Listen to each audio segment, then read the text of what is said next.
Dark domain. जाकिरो गंभीर हो गया। यह एक ऐसा क्षेत्र था जिसे समझना अंधकार में प्रेतों के लिए आसान था। हालांकि हर कोई एकीकरण चरण तक नहीं पहुंच सका। मेरे डोमेन में आपका स्वागत है। डोमेन में एक उपहासपूर्ण आवाज सुनाई दी। जाकिरो ने अपने चारों ओर नजर डाली और कहा, क्या आपको लगता है कि आप मुझे एकीकरण चरण डोमेन से रोक सकते हैं?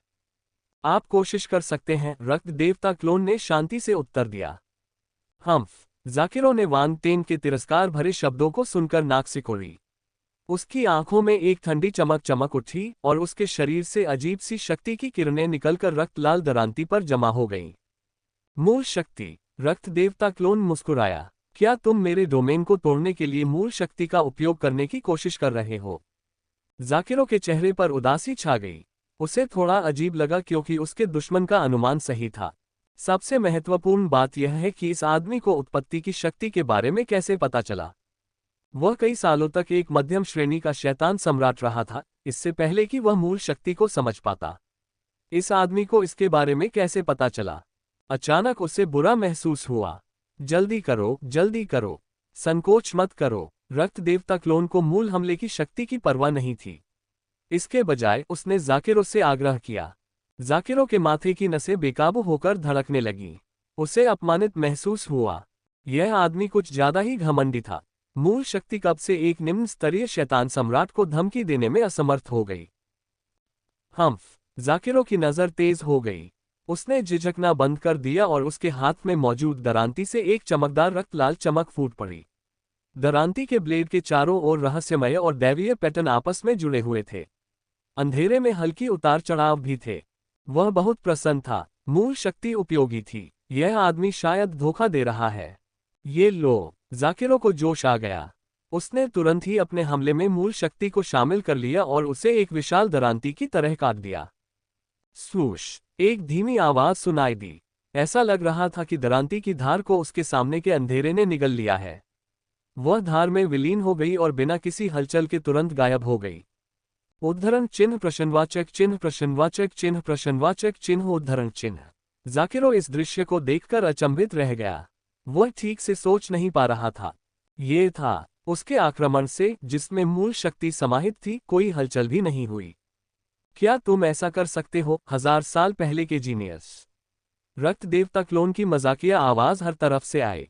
जाकिरो का चेहरा लाल हो गया। अपमान। यह तो सरासर अपमान था। वह बहुत समय तक जीवित रहा, लेकिन किसी ने उसे इस तरह अपमानित करने का साहस नहीं किया था। हालांकि वह इस बारे में कुछ नहीं कर सका। तुम कौन हो? जाकिरो ने कुछ गहरी सांसें ली, फिर वह शांत हो गया। उसने अपने सामने के अंधेरे को घूरते हुए कहा, एक निम्न स्तरीय शैतान सम्राट इतना शक्तिशाली नहीं हो सकता। उसे विश्वास नहीं हुआ। यह अविश्वसनीय था। वह वही था जिसका पलड़ा भारी होना चाहिए था। लेकिन इसके विपरीत क्यों हुआ? इस आदमी के साथ कुछ गड़बड़ थी। ओह! रक्त देवता क्लोन स्तब्ध रह गया। उसे अचानक कुछ याद आया और उसने एक भयावह मुस्कान दी। तुमने मेरी असलियत देख ली। जाकिरो का दिल धड़क उठा। उसने इस आदमी को पहचान लिया। उसने क्या देखा? वह क्यों नहीं जानता था?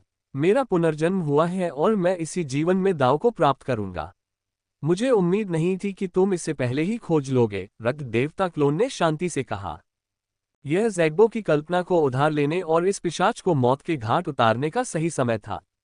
जाकिरो दंग रह गया। गंभीरता से, क्या यह व्यक्ति वास्तव में किसी पूर्वज का पुनर्जन्म था? यदि नहीं, तो वह इतना असामान्य क्यों था? छोटे बच्चे, चूंकि तुम इस पूर्वज की पहचान जानते हो, इसलिए घुटने टेको और प्रणाम करो, रक्त देवता क्लोन ने शांति से कहा। जाकिरो का चेहरा हरा हो गया। वास्तव में उसे घुटने टेकने और प्रणाम करने के लिए कहा गया था। अगर यह आदमी वाकई कोई पूर्वज होता तो वह घुटने टेक देता। लेकिन यह एक निम्न स्तरीय शैतान सम्राट था। उसे अपनी पहचान का पता नहीं था, इसलिए वह घुटने नहीं टेकता। बेतुका। लेकिन अगर यह सच हो तो क्या होगा? कोई भी व्यक्ति कभी भी अधिक सावधान नहीं हो सकता। अगर यह सच होता तो उसने अपने पूर्वज को नाराज कर दिया होता और अब वह पिशाच जाति में जीवित नहीं रह पाता। तुम घुटने क्यों नहीं टेक रहे हो? रक्त देवता क्लोन चिल्लाया। जाकिरो के हाव भाव बदलते रहे। वह एक पल के लिए झिझका, फिर दांत पीसकर घुटनों के बल बैठ गया। रक्त देवता क्लोन, अरे वह सचमुच घुटने टेक गया। यह पिशाच मूर्ख था। वांग टेन डेवोर स्पेस में हंसे। राउंड बॉल और आइसिड भी बहुत खुश थे। तुम अभी भी वही गुस्ताख हो। राउंड बॉल वांग टेन को अंगूठा दिखाने से खुद को रोक नहीं सका। हा, इस पिशाच के दिमाग में जरूर कुछ गड़बड़ है। वांग टेन हंसा। खांसी। बाहर रक्त देवता क्लोन ने अजीब तरह से खांसते हुए कहा, नमस्कार। अपने पूर्वज को 3 बार प्रणाम करो और वह तुम्हें उच्च स्तरीय शैतान सम्राट स्तर तक आगे बढ़ने का अवसर प्रदान करेगा। अवसर? जाकिरो दंग रह गया। फिर उसकी आंखों में एक तेज चमक चमकी। उसने बिना किसी हिचकिचाहट के 3 बार प्रणाम किया। अच्छा छुटकारा, अच्छा छुटकारा। मुझे आपको अपने पूर्वज के रूप में देखकर राहत मिली है। मैं अब आपको अवसर प्रदान करूंगा। रक्त देवता क्लोन ने अपनी हंसी दबाते हुए कहा, इसे ठीक से स्वीकार करें। जाकिरो ने प्रत्याशा से अंधेरे की ओर देखा। अंततः धमाका, एक विस्फोट हुआ। अंधेरे में कुछ 100 मीटर लंबी एक ब्लेड की चमक निकली जिसने जाकिरो के भ्रमित चेहरे को रोशन कर दिया। जाकिरो हैरान और क्रोधित था। जैसे ही ब्लेड की चमक उस पर पड़ी, वह दंग रह गया। लेकिन साथ ही उसे ये भी पता था कि उसके साथ धोखा हुआ है। भाड़ में जाए पूर्वज, ये कमीना उससे झूठ बोल रहा था। उसने बेवकूफी से उस पर विश्वास क्यों किया? उसने कभी भी खुद को इतना मूर्ख महसूस नहीं किया था। इसका मुख्य कारण ये था कि वह दूसरे पक्ष के हमले से भयभीत हो गया था। उसने अपनी मूल शक्ति का उपयोग किया लेकिन दूसरे पक्ष के क्षेत्र ने चुपचाप उसे निगल लिया। यह ऐसा काम नहीं था जो कोई निम्न स्तर का शैतान सम्राट कर सकता था। इसीलिए उसे संदेह हुआ। अंत में मूर्ख बनने के बाद उसने लगभग उस पर विश्वास कर ही लिया। घुटने टेकना और झुकना सिर्फ सुरक्षा के लिए था। उसे भविष्य में याद किए जाने का डर था। पूर्वजों की शक्ति को कम मत समझो। अंधेरे भूतों के लिए उनके पूर्वज भयावह और रहस्यमय उपस्थिति थे। पूर्वज ही उनके वंश का स्रोत थे। इसलिए उनके मन में अपने पूर्वजों के प्रति अद्वितीय श्रद्धा थी। यदि ऐसा नहीं होता तो जाकिरो जैसी प्रतिभा इतनी आसानी से भयभीत नहीं होती। संक्षेप में, ये पिशाच की विरासत पद्धति से निकटता से संबंधित था। धमाका। इस समय ब्लेड की चमक पहले ही नीचे गिर चुकी थी और जाकिरो को डूबा चुकी थी। वह समय पर प्रतिक्रिया नहीं कर सका। ब्लेड की यह चमक बहुत अचानक थी। यह जाकिरो की उम्मीद से कहीं ज्यादा थी। आह! पीड़ा की चीखें सुनी गईं लेकिन वे विस्फोटों में डूब गईं। रक्त देवता क्लोन ने इस हमले के लिए मूल शक्ति का इस्तेमाल किया। जाकिरो की नींव चाहे कितनी भी मजबूत क्यों न हो, वह अभी भी बुरी तरह घायल हो जाएगा और मौत के कगार पर होगा। यह मध्य स्तरीय शैतान सम्राट अवस्था के शिखर पर एक अंधकार में प्रेत था। इससे निपटने के लिए उसे कुछ प्रयास करने होंगे। रक्त देवता क्लोन की आकृति अंधेरे क्षेत्र में दिखाई दी। उसने उस क्षेत्र को देखा जो ब्लेड की चमक से डूबा हुआ था और अपना सिर हिलाया। इस बेवकूफ लड़के को बेवकूफ बनाना बहुत आसान था, लेकिन फिर यदि दूसरे पक्ष को मूर्ख बनाना इतना आसान नहीं होता तो वह इतनी आसानी से उसका ख्याल नहीं रख पाता। ये पिशाच अंधेरा प्रेत तुम्हारे द्वारा मूर्ख बनाया गया है। राउंड बॉल की मुस्कुराती आवाज वांग टेंग के दिमाग में उभरी। आप मुझे दोष नहीं दे सकते। अगर आप किसी को दोष देना चाहते हैं तो ज़ैग्बो को दोष दें। यह उसकी कल्पना है। ध्यान रहे, ये काफी उपयोगी है। वांग टेंग ने अपनी थोड़ी को छुआ और खुश हो गया। मैंने एक प्रतिभा को भर्ती किया। मैं उसे मारना बर्दाश्त नहीं कर सकता। गोल गेंद। अच्छा हुआ, वह आपके प्रति वफादार है लेकिन फिर भी आप उसे मारना चाहते हैं। राउंड बॉल ने 3 सेकंड के लिए ज़ैग्बो को मौन श्रद्धांजलि अर्पित की। एक पिशाच अंधेरे प्रेत के रूप में यह आपके लिए कठिन होना चाहिए, लेकिन यह आपकी गलती नहीं है। आपका जन्म ही आपका अंत तय करेगा। जैसे ही वे बात कर रहे थे, उनके सामने ब्लेड की चमक धीरे धीरे कम हो गई। रक्त देवता क्लोन ने देखा और भौहें सिकोड़ ली। ब्लेड की चमक से जाकिरो 2 टुकड़ों में कट गया। ताज़ा खून टपकने लगा और उसके आसपास का अंधेरा लाल हो गया। ये चमकीला था, लेकिन रक्त देवता क्लोन को यह देखकर परेशानी हुई कि दूसरा पक्ष मरा नहीं था। हमले में मूल शक्ति तो थी लेकिन इससे पिशाच का काला भूत नहीं मरा। यह आश्चर्यजनक था। जाकिरो थोड़ा मूर्ख था लेकिन वह 1000 साल पहले प्रसिद्ध हो गया था। इससे साबित होता है कि वह कितना असाधारण था।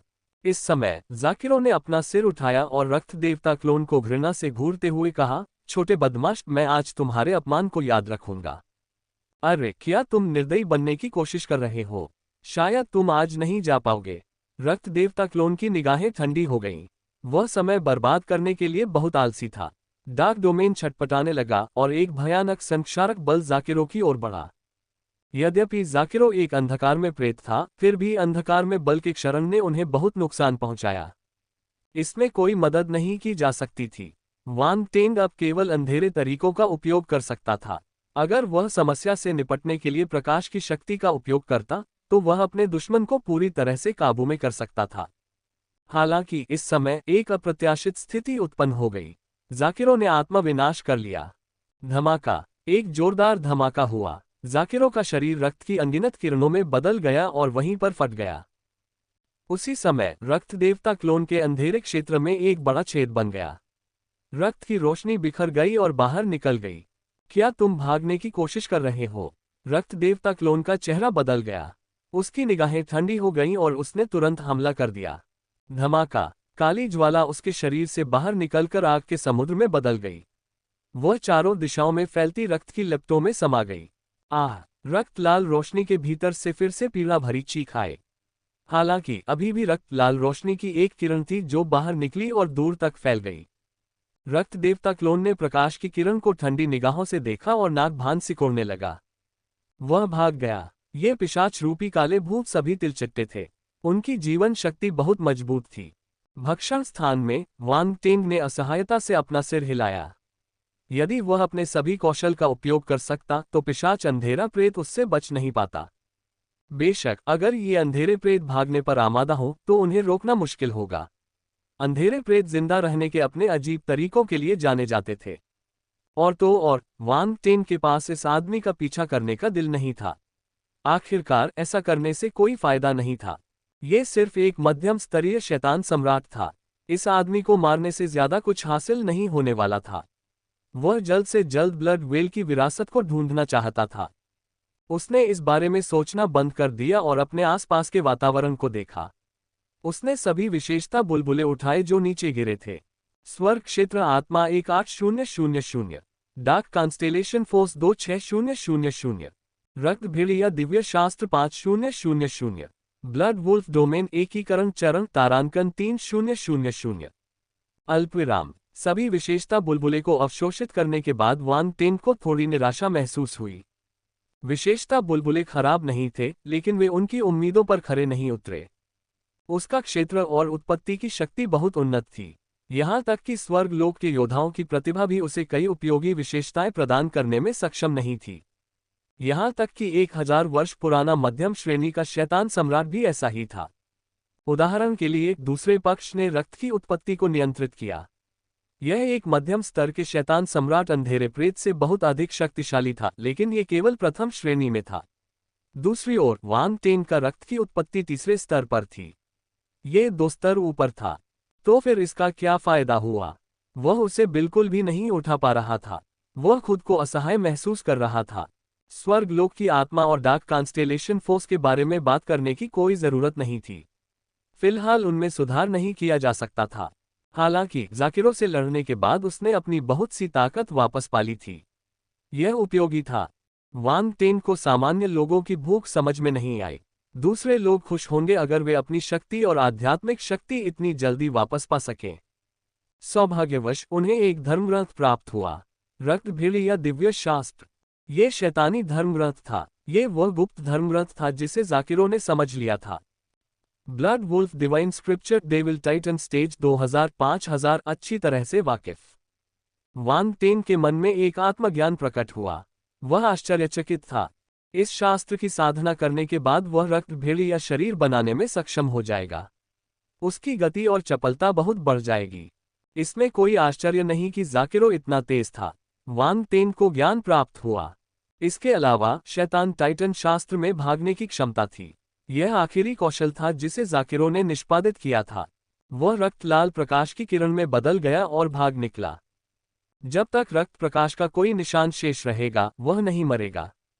दरअसल वांग टेंग को अतीत में जो शैतानी टाइटन शास्त्र मिले थे, उनमें भी ऐसे ही शास्त्र थे। उसने पहले इसका अनुभव नहीं किया था, इसलिए उसे यह नहीं पता था कि वे किस लिए थे। अंत में एक डोमेन विशेषता थी, रक्त भेड़िया डोमेन। जब वांग टेंग ने डोमेन विशेषता देखी तो उसका चेहरा अजीब हो गया। ब्लड वुल्फ डोमेन, कितना अजीब डोमेन है। वांग टेंग ने अपना सिर हिलाया। उसने पहले ब्लड बीस्ट डोमेन प्राप्त किया था और अब ब्लड वुल्फ डोमेन था। क्या वे एक ही नहीं थे? हालांकि इस डोमेन को आत्मसात करने के बाद वान टेन थोड़ा हैरान हुआ। ब्लड वुल्फ डोमेन काफी खास था। इस डोमेन से बना ब्लड वुल्फ बहुत तेज था। अगर वह इसे अपने दूसरे डोमेन में मिला लेता तो वह उन्हें पकड़ लेता। यह एक खूनी भेड़िए की तरह था जो अपने शिकार की ओर दौड़ रहा था। यह उन्हें एक पल में मार सकता था। जाकिरो ने ब्लड वुल्फ डोमेन को अपने ब्लड सी डोमेन में मिला लिया और उस पर उस समय आक्रमण कर दिया जब वह नहीं देख रहा था। अन्य लोग समय पर प्रतिक्रिया नहीं कर पाएंगे। ब्लड वुल्फ डोमेन की विशेषताओं को ब्लड बीस्ट डोमेन में एकीकृत करना भी एक अच्छा विचार है। वान टेन की आंखें चमक उठीं। नहीं, ये सही नहीं है। मैं इन सभी डोमेन को ब्लड सी डोमेन में क्यों नहीं मिला देता? उसके विचार और भी अधिक साहसी होते गए। उसने ब्लड सी डोमेन के साथ पूरी तरह से विलय करने का फैसला किया। वान टेन के दृष्टिकोण से रक्त सागर क्षेत्र सभी पिशाच क्षेत्रों का अंत था। ये सब कुछ शामिल कर सकता था और कभी भी बदल सकता था। रक्त सागर डोमेन अन्य डोमेन के लिए सबसे अच्छा वाहक था। वान टेन की आंखें चमक उठीं। जितना ज्यादा वह इस बारे में सोचता उतना ज्यादा उसे लगता कि यह संभव है। उसने तुरंत उन्हें मिलाना शुरू कर दिया। इस समय रक्त भेड़िया डोमेन का ज्ञान उसके दिमाग में चमक गया और धीरे धीरे उसके द्वारा अवशोषित कर लिया गया। यह एकीकरण चरण डोमेन था, इसलिए ज्ञानोदय बहुत बड़ा था। आखिरकार इसमें सामान्य डोमेन और वास्तविकीकरण चरण डोमेन का ज्ञानोदय शामिल था। इसने वान टेन को एक ही चरण में एकीकरण चरण तक पहुंचने की अनुमति दी। ब्लड वुल्फ डोमेन 1/3000 तृतीय स्तरीय एकीकरण चरण। 3000 विशेषता अंक उसके लिए तीसरे स्तर के एकीकरण चरण में आगे बढ़ने के लिए पर्याप्त थे। इस बार वान टेंग और भी अधिक आश्वस्त था। उन्होंने तुरंत प्रयोग करना शुरू कर दिया। सबसे पहले उन्होंने ब्लड वुल्फ डोमेन को ब्लड बीस्ट डोमेन के साथ मिला दिया और ब्लड वुल्फ डोमेन की विशेष विशेषताओं को ब्लड बीस्ट डोमेन में विलय कर दिया। और रक्त कोवर डोमेन। अचानक उसके मन में सभी तरह की आध्यात्मिक रोशनी उभरी। उसने तुरंत कुछ सोचा और बिना किसी हिचकिचाहट के ब्लड क्रो डोमेन को ब्लड बीस्ट डोमेन में मिला दिया। अब उसका blood beast domain, blood crow domain और ब्लड वुल्फ डोमेन सभी एकीकरण चरण में थे। उन सभी की अपनी अपनी विशेषताएं थीं, लेकिन उनमें कुछ समानताएं भी थीं। उन्हें विलय किया जा सकता था। वान टेन के ब्रह्मांड स्तरीय ज्ञानोदय ने तीनों क्षेत्रों को धीरे धीरे विलय करने की अनुमति दी। उसी समय उसका रक्त देवता शरीर भी सक्रिय हो गया।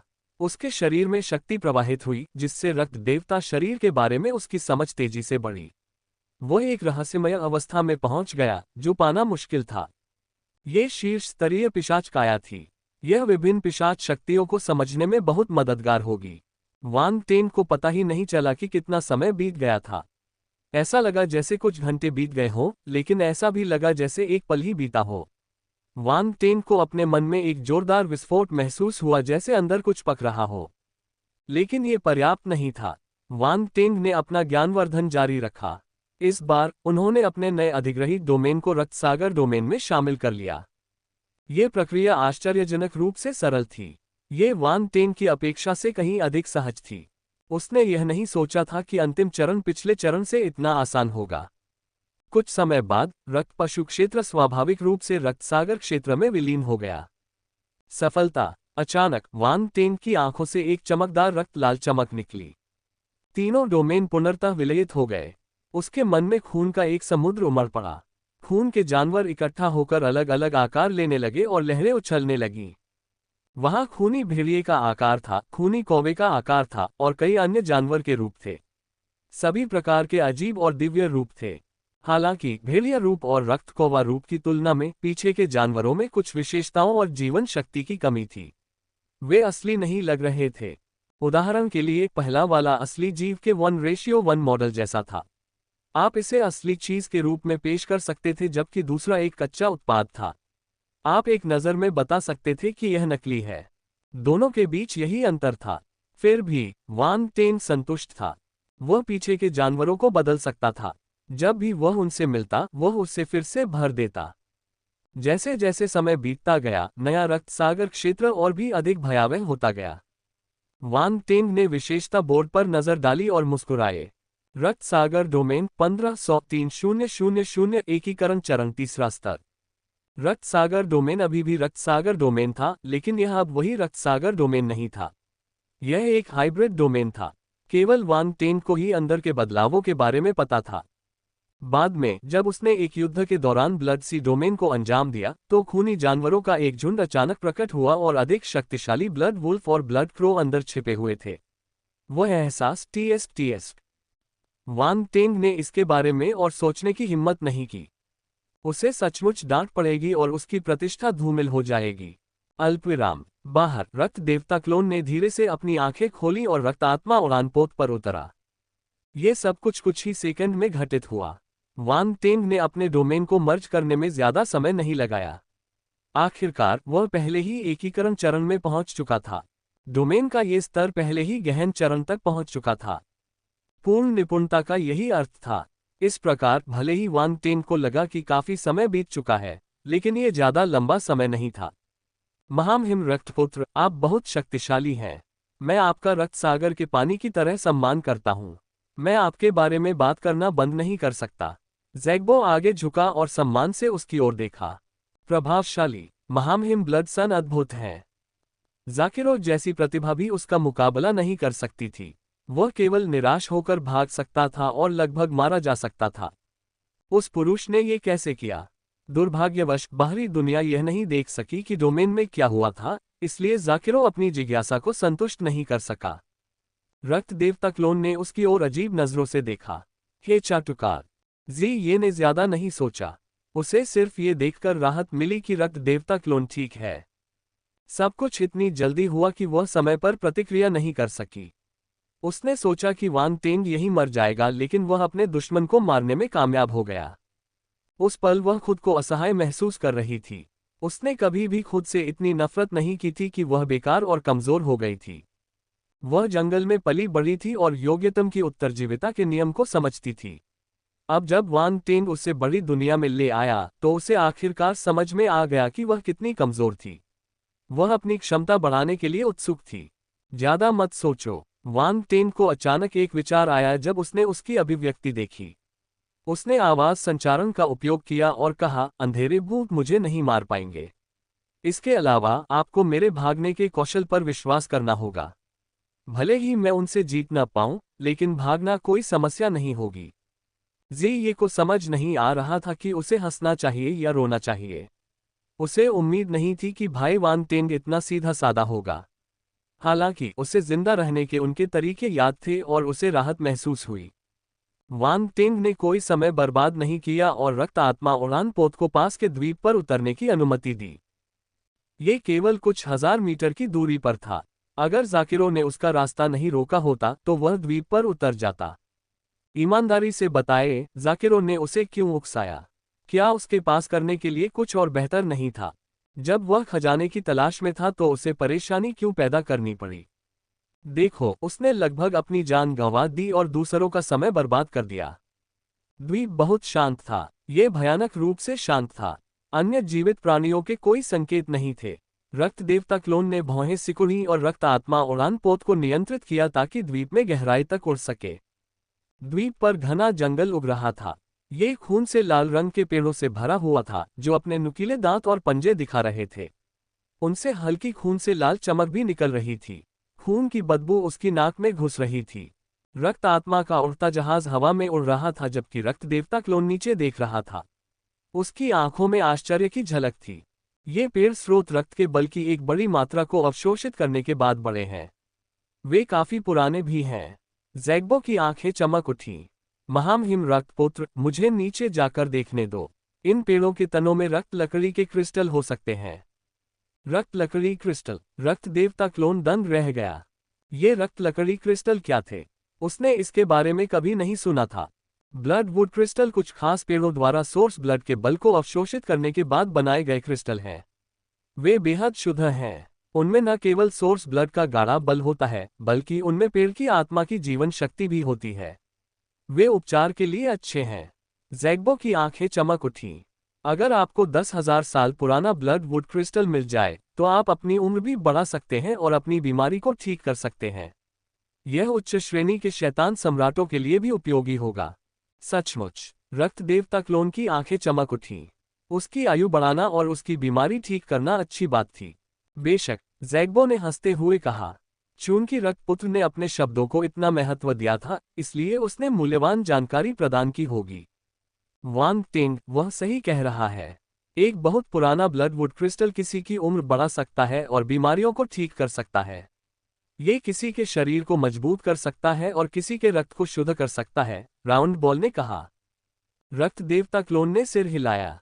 राउंड बॉल की पुष्टि के बाद उसे ज्यादा सहजता महसूस हुई। ओह ठीक है, क्या इन रक्त लकड़ी क्रिस्टल का उपयोग प्रकाश दुनिया में मार्शल योद्धाओं द्वारा किया जा सकता है? वांग टेन की आंखें चमक उठी जब उसने पूछा। इस बारे में नहीं पता। हमें पहले ब्लडवुड क्रिस्टल्स प्राप्त करने की आवश्यकता है, राउंड बॉल ने उत्तर दिया। वांग टेंग ने सिर हिलाया। उसने आगे कुछ नहीं पूछा। उसकी आंखें चमक उठी और उसने आग्रह किया, चलो करते हैं। चलो करते हैं। उसने अपनी असली आंख सक्रिय की और नीचे के पेड़ों को स्कैन किया। यह पाया, बहुत जल्द ही रक्त लाल प्रकाश का एक गोला उसकी दृष्टि में आया। ये पास में ही एक बहुत बड़ा पेड़ था। पेड़ के बीच में चमकती हुई गेंद थी। वह उसे ध्यान से देख रही थी। रक्त देवता क्लोन ने स्थान की ओर इशारा किया और आदेश दिया, ज़ैग्बो, पेड़ को खोदो। हाँ सर। ज़ैग्बो एक पल के लिए स्तब्ध रह गया, लेकिन उसने संकोच नहीं किया। उसने जवाब दिया और तुरंत नीचे भाग गया। स्वूश! उसके हाथ में एक तेज धारदार तलवार आ गई। उसने पेड़ को 2 टुकड़ों में काट दिया। उसका हुनर लाजवाब था। उसने पेड़ के बीच से पूरी तरह बचकर निकल गया। फिर उसने पेड़ से एक साफ क्रिस्टल निकाला। ज़ैग्बो आश्चर्यचकित था। उसे उम्मीद नहीं थी कि ब्लड सन वाकई ब्लडवुड क्रिस्टल पा लेगा। और तो और, वह इतने कम समय में एक पेड़ पर सटीक रूप से लॉक लगाने में कामयाब रहा। उसने ये कैसे किया?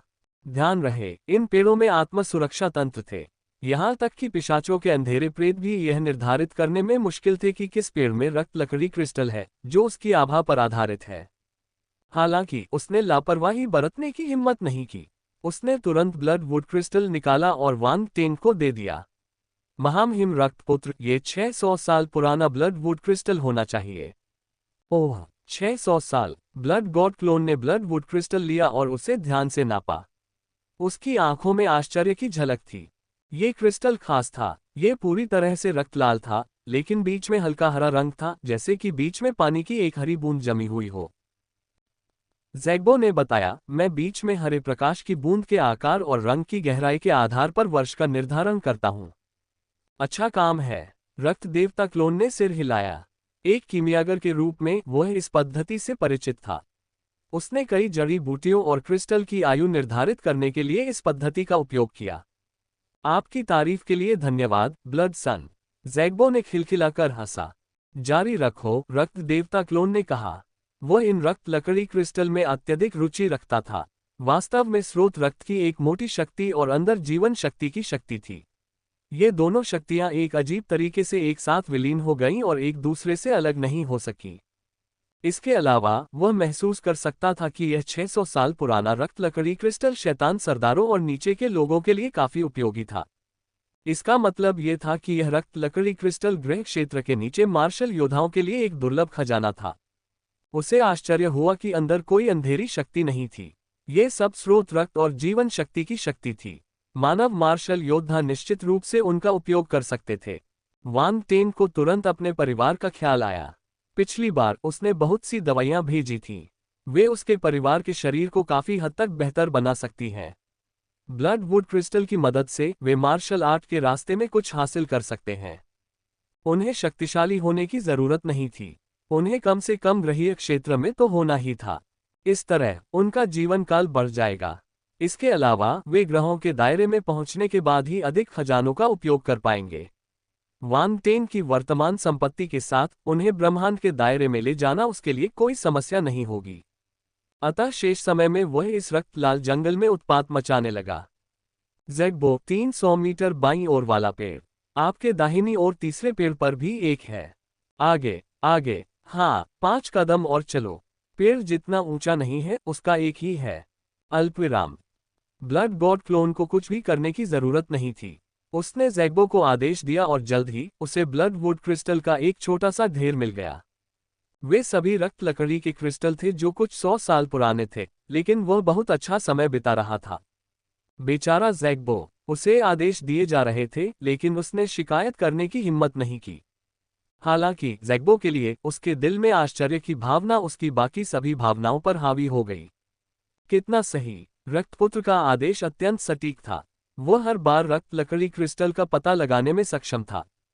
यह राडार की स्थिति से भी अधिक सटीक था। यह अविश्वसनीय था। इस क्षमता के साथ उसे रक्त लकड़ी क्रिस्टल न मिलने की चिंता नहीं करनी पड़ेगी। वह अमीर था। उसकी नजरों में यह विशाल जंगल रक्तकाष्ठ क्रिस्टलों के ढेर में बदल गया था। यदि वह होता तो यह भाग्यशाली होता यदि उसे कुछ रक्त लकड़ी क्रिस्टल मिल जाते। जहां तक बड़े पैमाने पर विनाश की बात है, ये बेकार था। रक्त लकड़ी के क्रिस्टल अत्यंत नाजुक थे, बिल्कुल पेड़ के दिल की तरह। अगर वह क्रूर बल का प्रयोग करता तो वे सीधे नष्ट हो जाते। नुकसान लाभ से अधिक था। वैकल्पिक रूप से उसे पेड़ों को एक एक करके खोजने में बहुत अधिक समय खर्च करना पड़ेगा। हालांकि इसमें बहुत अधिक समय लगेगा और अन्य लोगों को यह आसानी से पता चल जाएगा। यदि अन्य लोग आ गए तो वह रक्त लकड़ी क्रिस्टल की रक्षा नहीं कर पाएगा। आखिर जाकिरो जैसी प्रतिभा भी सामने आई थी। वहां कई अन्य शक्तिशाली पिशाच अंधेरे प्रेत होंगे। अगर वह उनमें से किसी से भी मिला तो वह मर जाएगा। समय धीरे धीरे बीतता गया। 1 घंटा पलक झपकते ही बीत गया। जंगल का एक बड़ा हिस्सा नष्ट हो गया था और रक्त देवता क्लोन के पास 1000 से ज्यादा रक्त लकड़ी के क्रिस्टल थे। उनमें से कई 1000 साल से भी अधिक पुराने थे। सबसे पुराना 4000 साल पुराना था। बीच में हरियाली चमकीली और खूबसूरत थी। ऐसा लग रहा था जैसे अंदर पन्ना जड़ा हुआ हो। यह मंत्रमुग्ध कर देने वाला था। वांग टेन को इस 4000 साल पुराने ब्लड वुड क्रिस्टल में एक मजबूत जीवन शक्ति महसूस हुई। उसे लगा कि यह ब्लड वुड क्रिस्टल उसके लिए बहुत मददगार साबित होगा। हालांकि उसे इसे आत्मसात करने की कोई जल्दी नहीं थी। उसने खोज जारी रखी। ये द्वीप असाधारण रूप से विशाल था और जंगल ने लगभग पूरे द्वीप को कवर कर लिया था। उन्होंने अभी अभी जो क्षेत्र साफ किया था वह कुल क्षेत्रफल का 10वां हिस्सा भी नहीं हो सकता। इसलिए यहाँ पुराने रक्त लकड़ी क्रिस्टल होने चाहिए। धमाका। इसी समय जंगल की गहराई से एक जोरदार विस्फोट हुआ। रोशनी का एक विशाल रक्त लाल गोला दिखाई दिया और बड़ी संख्या में पेड़ गिर गए। क्या हो रहा है? ज़ैग्बो दंग रह गया। वह तुरंत आसमान में उड़ गया और उस दिशा में देखने लगा। वह चिल्लाया, महामहिम रक्तपुत्र, वहां पर लड़ाई हो रही है। एक तरफ दूसरी जाति की प्रतिभा दिखती है जबकि दूसरी तरफ बुद्धि वाला एक बूढ़ा पेड़ दिखता है। अंत में वह थोड़ा उत्साहित लग रहा था। एक बूढ़ा पेड़ जिसमें बुद्धि है। यह अविश्वसनीय था। ये कम से कम 10,000 वर्ष पुराना होगा। इसके अलावा इनमें से ज्यादातर प्राचीन पेड़ों में ब्लड वुड क्रिस्टल थे। ये 10,000 साल पुराना ब्लड वुड क्रिस्टल था। रक्त देवता क्लोन को अचानक एक विचार आया। उसने रक्त आत्मा उड़ान पोत को नियंत्रित किया और उस दिशा में देखते हुए आकाश में उड़ गया। ये सचमुच एक पुराना पेड़ है। उसके पास असली आंख थी, इसलिए वह ज़ैग्बो से अधिक स्पष्ट रूप से देख सकता था। हरे भरे पेड़ों के बीच एक बहुत बड़ा पुराना पेड़ था। पेड़ का मुकुट आसमान से लटकते बादल की तरह था जो एक बहुत बड़े क्षेत्र को घेरे हुए था। अगर कोई ध्यान से न देखे तो वह एक छोटा सा जंगल जैसा दिखाई देगा। कितना बड़ा पेड़ है, इससे पहले उसने ध्यान से नहीं देखा था। पेड़ पेड़ों के बीच छिपा हुआ था, इसलिए उसे तुरंत ध्यान नहीं आया। अब जब उसने करीब से देखा तो उसे एहसास हुआ कि यह पेड़ कितना विशाल था। यह आश्चर्यजनक था। मुझे आश्चर्य है कि दूसरी तरफ कौन है। वांग टेन को केवल रोशनी की एक चमकदार गेंद दिखाई दे रही थी, इसलिए वह नहीं जानता था कि वहां कौन है। हालांकि उसने संकोच नहीं किया और ब्लड स्पिरिट फ्लाइंग वेसल को उस दिशा में उड़ा दिया।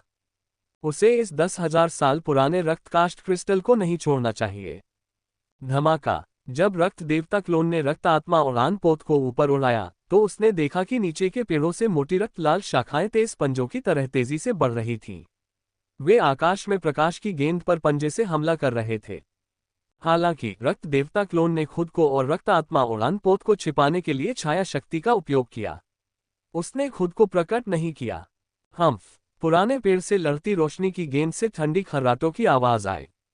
फिर घने परशु की चमक बाहर निकली और तीखे पंजों वाली पेड़ की शाखाओं की ओर बह गई। धमाका। लगातार धमाके सुनाई दे रहे थे। पेड़ों की मोटी और भयावह शाखाएं हवा में फट रही थीं। कई तेज तीखे परशु भी फट रहे थे। लेकिन कुल मिलाकर हालबद चमक ऊपरी हाथ था। इस पेड़ ने बुद्धि प्राप्त कर ली थी। हालांकि उनके पास एक निश्चित स्तर की क्षमता थी, लेकिन उनके पास कई प्रतिबंध थे। उन्हें कई कौशलों से मुकाबला करना था, जिनमें अग्नि और धातु तत्व वाले कौशल शामिल थे। बेशक उनमें से एक छोटा सा हिस्सा अलग था। भूतकाल में वान तेन को जो भूत विश्व